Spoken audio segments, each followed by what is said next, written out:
examined her, I could get my fingers through her cervix into her uterus. That's not possible unless you've had a baby and that cervix has been dilated. So I said, did you have a baby? She said, absolutely not. I think that we do a disservice to people in this country with our absolute abysmal lack of a mental health safety net in this country. It is. And she said, I'm married. My husband's in Mexico. I had an affair. I got pregnant. Nobody knows. So she told me she was masturbating with an ice cream scooper.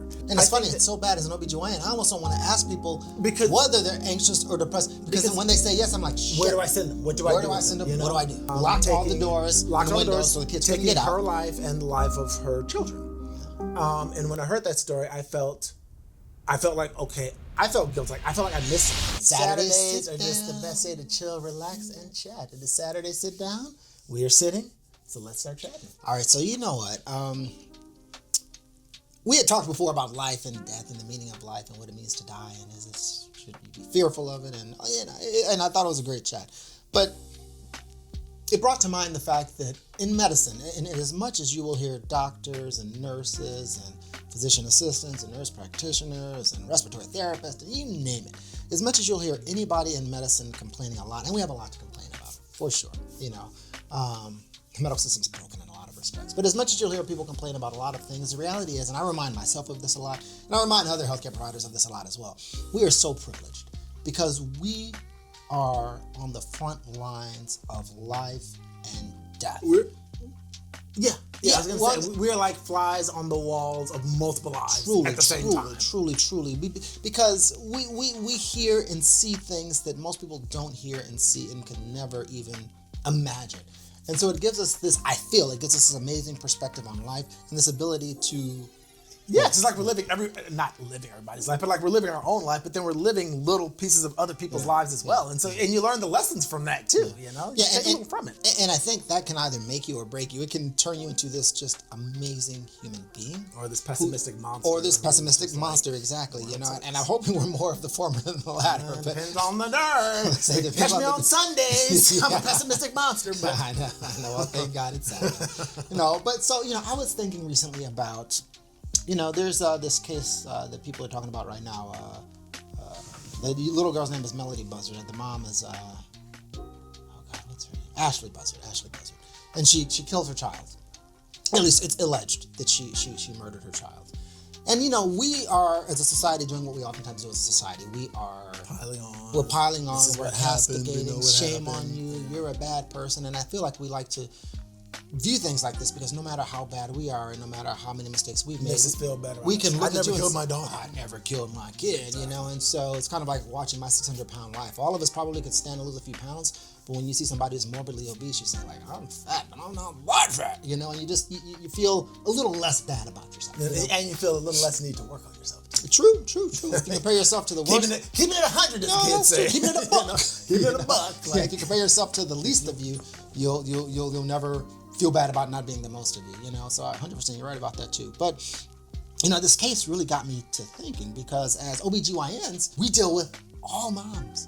We deal with the moms who are over the moon about being pregnant and it is the best thing that's ever happened to them. And there's some danger in that too, because I always say to people, like, being a parent is one aspect of your life. It should not become your life. It should not become your mission. There's a danger. And I see a lot of people do that where my kids are my life. They're my existence. They're my reason for being. And I'm like, no, Yeah. There's this lawyer I love to follow him, James, I'm blanking on his name now, but he was interviewed in a podcast and he said that's the mentality of a cancer cell. And it's true. He's a parent and he's a divorce lawyer, and so he talks about, he's seen good relationships, bad relationships. But anyway, he said that, parents whose sole purpose of life is to be a parent, he said that's like a cancer cell. Your sole purpose for living is to reproduce and to, give life to the next generation. And we're here for so much more than that. So I'm happy when I see parents who are like, this is the best thing ever, because you want to be all in. If you're going to be a good parent, you got to be all in. But I also see a danger in it. But then we also see the parents who are on the opposite end of the spectrum. We see the people who aren't happy to be pregnant, the people who didn't want to be pregnant, the people who suffer from psychological illnesses. I don't think that's necessarily a fair way to characterize it. I don't think that seeing people on this end of the spectrum that are very happy and people that are on the opposite end of the spectrum. I think that it's not like I'm unhappy to be a parent. A lot of pregnancies aren't planned. About 50% of pregnancies are not planned, so it may not be in your life plan. But I think that generally, kind of what we're going to be talking about today, these are people that have issues, be they psychological issues, emotional issues, financial issues, life issues. And so we're not all in the same place. Now, I'm not justifying what they did. No, but I'm just saying we're not necessarily coming from the same place. So the way that this person reacts, we do, like you just said, we like to castigate. We're like, oh, this one's reacting this way, this one's reacting this way. But there are probably a lot of reasons why this one's reacting this way, and this one's reacting that way. Listen, So hey, just to give a little bit of context, we're going to be talking about some patient experiences we've had where moms have harmed their children or their families, right? No, you're absolutely right. Like, I think one thing, the older I've gotten and the more I've seen, the less judgmental I am. And so and people hate that about me sometimes. It's like, can't you just say right is right, wrong is wrong, black is black, white is white? And I'm like, no, but it's so nuanced. But I tell you, I had a case once. I was a resident, and I've wanted to do some research and find out what happened to this woman or where she is now. But it was a young woman. I'll never forget, young Hispanic girl, didn't really speak much English. Came into the ER. She had been brought in by ambulance from work, and she was profusely bleeding from the vagina. And she couldn't really say what had happened, but she was bleeding, and they freaked out at work, and they called the ambulance, and she was brought to the emergency room. And the first question the ER doctor asked her was, "Are you pregnant?" And she said, "No." And so he's confused. What the? Why is this? So he couldn't figure it out. And so he did some testing, and he finally called me. He said, "Hey, I need a gynae consult. Like, this woman's bleeding. I can't figure out what's going on." I go in, I evaluate her. I can speak a little Spanish, but I had an interpreter just because I don't speak that much Spanish, and I wanted to make sure I got it right. And she said, "I don't know. I just started bleeding at work. I became faint. I passed out. They called the ambulance." And I'm thinking, like, something's not adding up here. I said, "Okay, well, I'm going to examine you. Let me figure out if I can see why you're bleeding and where it's coming from." And when I examined her, I could get my fingers through her cervix into her uterus. That's not possible unless you had a baby and that cervix has been dilated. So I said, "Did you have a baby?" She said, "Absolutely not. I'm not pregnant. I wasn't pregnant. I don't know what's going on." And so at this point, I'm like, this is really weird. This is going to be a case write-up. This is going to be a case study. This is weird as hell. And so I said, "Well, let's get a pregnancy test." Pregnancy test is positive. I'm like, you had a baby. So then she says, okay. I had a baby, but I didn't really have a baby. She said I had a miscarriage. I think it was maybe 10 or 11 weeks. I just didn't want to tell my family. And I said, "No, I'm examining you. This uterus is way past your belly button. Your cervix is 10 centimeters dilated. Like, you didn't just miscarry." She said, "I did."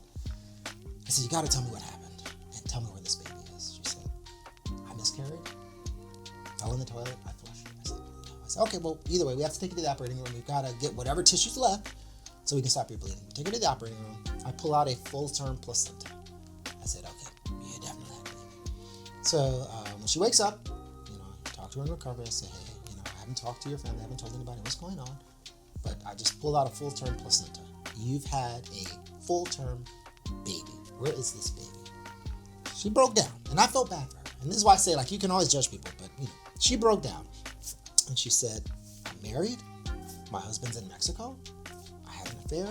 I got pregnant. Nobody knows. I don't want anybody to know." I said, that's not what I'm here for right now. I said, "I just need to know, where is the baby?" She said, "It's in my workplace. If you go to the trash compactor, they'll find the baby there." I said, "Oh my God, okay." So we called Chicago police. I said, "This woman's had a baby." She said that this is where she works. It's just the baby's in the trash compactor. They said, "Don't let her leave. We're sending a police officer to be there with her, and we're going to send police to her place of employment." So police came, they handcuffed her to the bed, and then they get a call from other officers later and say, "We found the baby in the trash compactor. The baby's dead." And so basically she had delivered this child. Nobody knew she was pregnant. She cut the cord but couldn't deliver her own placenta. Had she been able to, she may have gone away with it. But she cut the cord, couldn't deliver her own placenta, hemorrhaged, which is why they called the paramedics. But before someone found her bleeding, she put the baby in the trash compactor, activated it, and the baby was killed. And she was let out of there in handcuffs. And I know that she stood trial. I thought I'd be called to testify, but I never was. I don't know if she pled out or I don't know what happened. But I've frequently wondered what happened to that girl.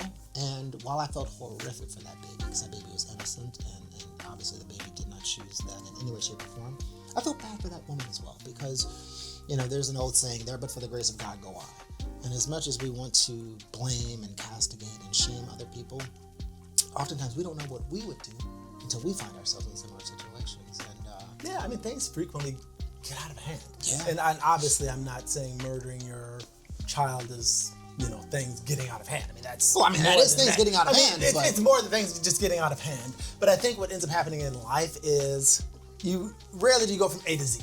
You go from A to B, B to C, C to D, D to E, And none of those transitions seem big in and of themselves. You're like, how the hell did I get to Z? Yeah. Yeah. And so I think it was probably one of those situations, Yeah, I would be very curious to know what happened to her. And I frequently juxtaposition that story to another one I had very similar, but totally different outcome. A young black girl this time came in. I was on call at another hospital, very similar situation, bleeding uncontrollably. Same thing. I checked her. I said, cervix is dilated, uterus is way past the belly button. I said, you had a baby. I did not have a baby. You had a baby. I did not have a baby. We took her to the operating room. I'm like, I'm gonna get this placenta. Not this time. Like I said, the first patient cut her cord but couldn't get that placenta. This girl got that placenta. So she knew to get that placenta out. And she's lucky because there's a lot of complications that come from improperly delivering the placenta. She could have inverted her uterus and became profoundly hypotensive and died on the spot. So she's lucky. But she got that placenta out. After the procedure, talked to her in recovery. I said, I did not find a placenta, but I found all of the hallmark signs of you having had a baby. There's a little vaginal tear, your cervix is dilated to 10 centimeters, your uterus is... I didn't have a baby. So what the hell did I do? We call the hospital legal team. They call the local police. Police basically said, if there's no evidence, there's nothing we can do. If you don't have a baby, you don't have a placenta, there's nothing we can do. And I told her, I said, I know you had a baby, just please tell us where that baby is. She never told us, and it was dead of winter in Chicago. I'm sure that baby was wrapped up somewhere, frozen to death. Same story, but basically because she was able to get that placenta out, she didn't face the consequences of what she did. I'd like to hope, but I'm probably just wearing the same rose-colored polyanish glasses that our mother wears. She will make anything better. I would like to hope that maybe the baby was found by somebody, maybe she dropped it off at a gas station. Maybe she dropped it off at a gas station. That would not be the right thing to do. A fire station. Fire station. We don't want to rash people dropping off babies at gas stations. I would like to hope. And maybe she just, didn't admit that she had a baby. She didn't want her family to know, her partner, or whomever. But the baby was, I hope so, cared for. I hope so. And then, there's the opposite spectrum. Moms killing newborn babies is like a horrible thought. And anytime it happens, you wonder how could they do it, and it confounds your understanding. But what people fail to realize is, pregnancy is a full body thing, and it affects your mental well-being as much as it affects anything. And most people, when they have like postpartum depression, postpartum psychosis, it runs its course within 3, 6, maybe 12 months. But it can reoccur. There are a lot of cases of it when people have like postpartum depression, postpartum psychosis, the acute event resolves, but that they're at higher risk for it happening again and again, later and later and later. And so just like they had a psychotic break right after having the baby where they hear things, see things, have hallucinations, fearful of things happening to them, they may get well, but then it can happen again and again and again. And the scary part about it is that, when you have somebody that is profoundly depressed or somebody that is psychotic, you think you're gonna know, right? Like I think that's why so much mental illness is or underdiagnosed. Like when we think someone's mentally ill, it's the person that's living under the viaduct that's clearly disheveled, talking to themselves. Yes, that's mental illness. But I think most mental illness is functional mental illness. So that guy John Nash from A Beautiful Mind, that was a true story. He was exactly physicist. He was quite functional. It is functional mental illness. And again, I think that we do a disservice to people in this country with our absolute abysmal lack of a mental health safety net in this country. It is ridiculous. I think, as is the case with most things in this country, more so people of color and more so women suffer from that. 100%. And it's funny, it's so bad as an OBGYN. I almost don't want to ask people whether they're anxious or depressed. Because when they say yes, I'm like, shit. Where do I send them? What do I do? Where do I send them? What do I do? And exactly. And the thing is, I think that the fact that we don't have the mental health safety net that we need, we don't really focus on mental health awareness. And I think the fact that women are shamed. Women are shamed that you must be this kind of mother. You must wear the nice Leave It to Beaver dress. You must make breakfast, lunch, and dinner. You're Step always for the available. wife. Step for the wife. You're always available for your husband anytime he needs you, for your children. And if you're not that, you're not a good mother. So I think that most women don't feel comfortable saying, I'm struggling, And that's part of the danger too in wrapping your whole identity in your motherhoodness. Because if you don't fit the persona of what a good mother is, you feel like a failure. You failed. You feel and like if that's all you are as a mother, then you're a failure basically. And so it's dangerous. And I will say, I had my first child when I was 22. I was young, My wife and I were very young. We were 22. And we were the first of our friends groups to have babies, And so again, you love your children, but I was like, this is parenthood. This is hard work. This kid kind of sucks sometimes. And so, but luckily, we were on the same page. Okay, we feel like people have done us a disservice by not telling us how hard parenthood can be.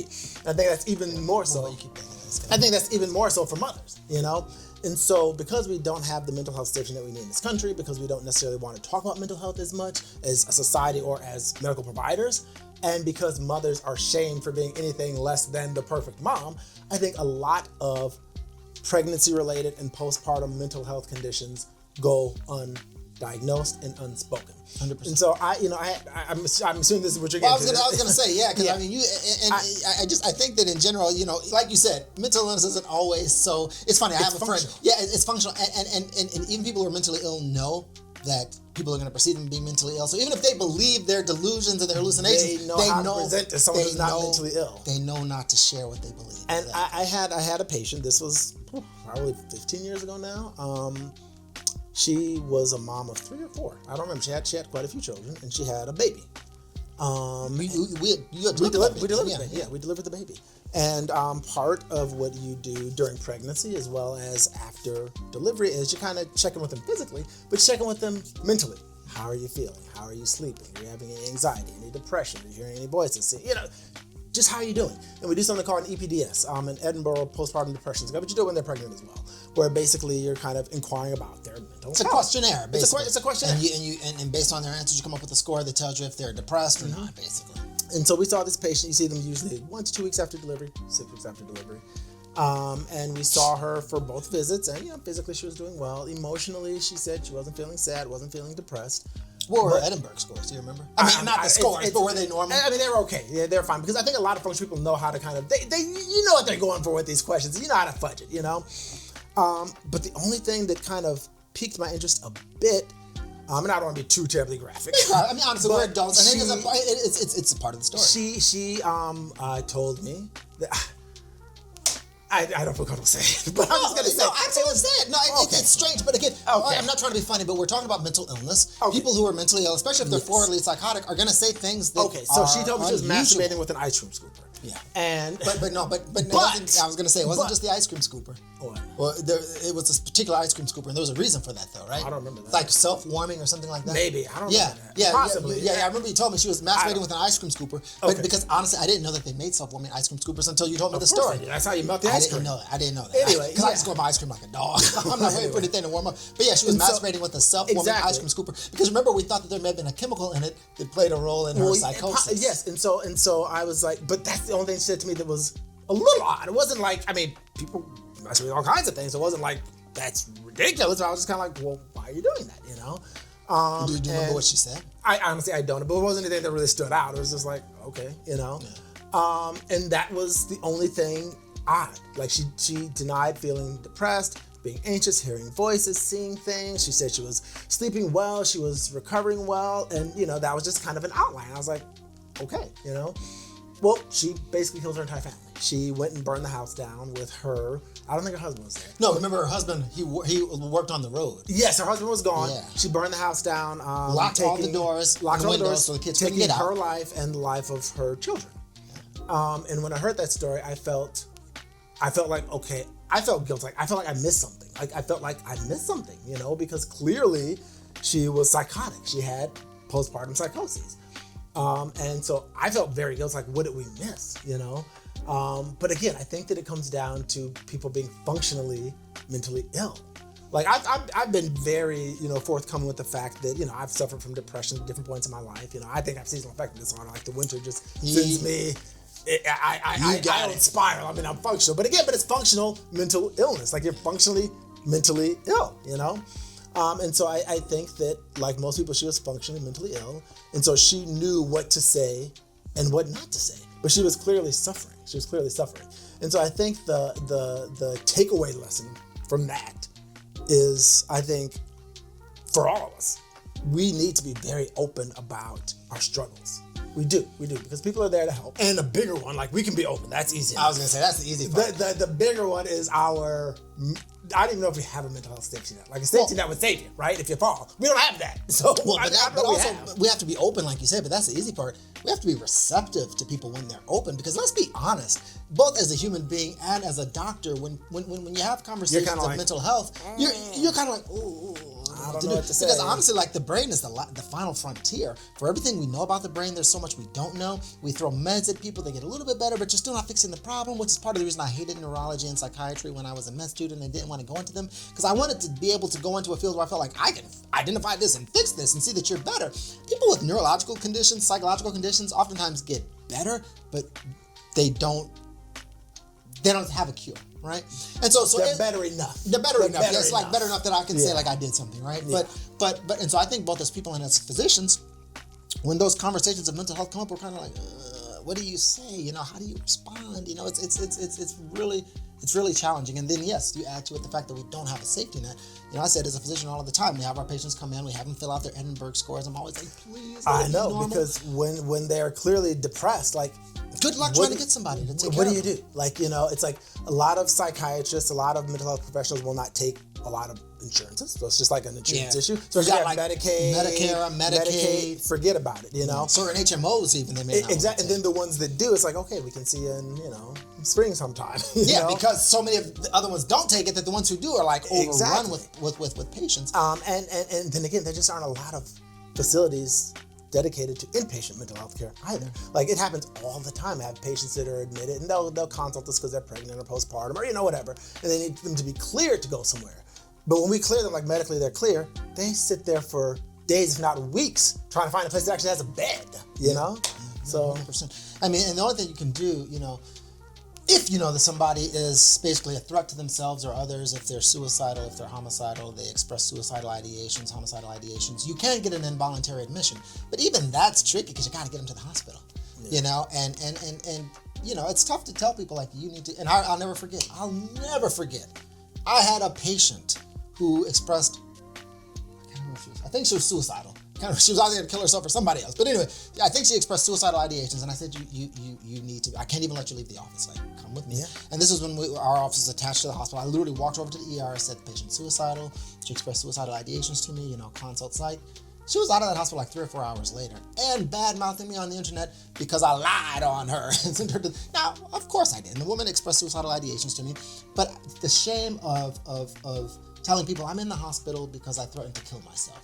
I'm in the hospital because I'm having mental health issues. I think that shame was too much. And so I don't know what she told the ER doc, but she said, well, I do know that she said that I misunderstood what she said. That was enough for the ER doc. They sent her home. Because again, people are functionally mentally ill. They know what to say and what not to say, usually, until you're too far gone. Yeah. And rather than, saying, hey, I'm having mental health struggles, she denied them and threw me under the bus, for trying to get her the help. But it was easier to do that than it was to tell her friends and family that I'm struggling, that reminds me, I had another patient as well, same thing, just a couple of years ago, too. And she, thankfully, when I asked her, like, her Edinburgh score was poor, and when I asked her, she opened up, she said, I want to harm myself. And the next question always is, do you have a plan? Is it just like a thought, like, I want to harm myself, or do you have a plan? It doesn't really matter, but that's how you know how much people have been thinking about this. And she had a plan. She said, I want to drive my car into a wall or into like a ravine or something like that. And so, we took her to the emergency room, and she allowed us to speak to her family. So we called her mom, like, she's here, and thankfully she got care. I saw her a few weeks later, and she was medicated, and she was doing better. That's the good and the bad thing about postpartum psychosis in particular. It does tend to resolve as the hormonal changes associated with pregnancy and the postpartum state resolve. But that acute phase, and we'll wrap it up. It also speaks to the fact that family members and friends need to pay attention to people as well, and they can't be afraid to speak up. Because I had a young African-American girl, very young, 16, 17, 18, very cool patient. Some patients you just love to see them. They're always so pleasant and patient and nice, and even if you keep them waiting, they're just good people. And she was one of these people. And after she delivered, she developed postpartum psychosis. And it was her mom who came to the office and said, Dr. Jamil, I am worried about her. She's not sleeping at night. I hear her walking back and forth all night because she's living upstairs. She's talking to people that aren't there. I'm afraid she's going to hurt herself or this baby. And she walked in with that baby. I said, bring her in. She brought her in. She was totally unkempt. Hair was all over the place.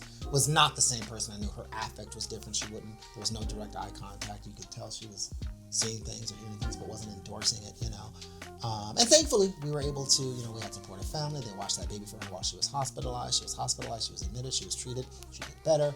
But again, she's at higher risk for psychological conditions, anxiety, depression, psychosis, bipolar for the rest of her life. And so hopefully she stays plugged into the system, and hopefully she continues to have people around her who care enough to intervene when they see that she needs help. But again, guys, this is kind of what we like to do amongst ourselves, and this is what we like to do with you guys. We just like to chat.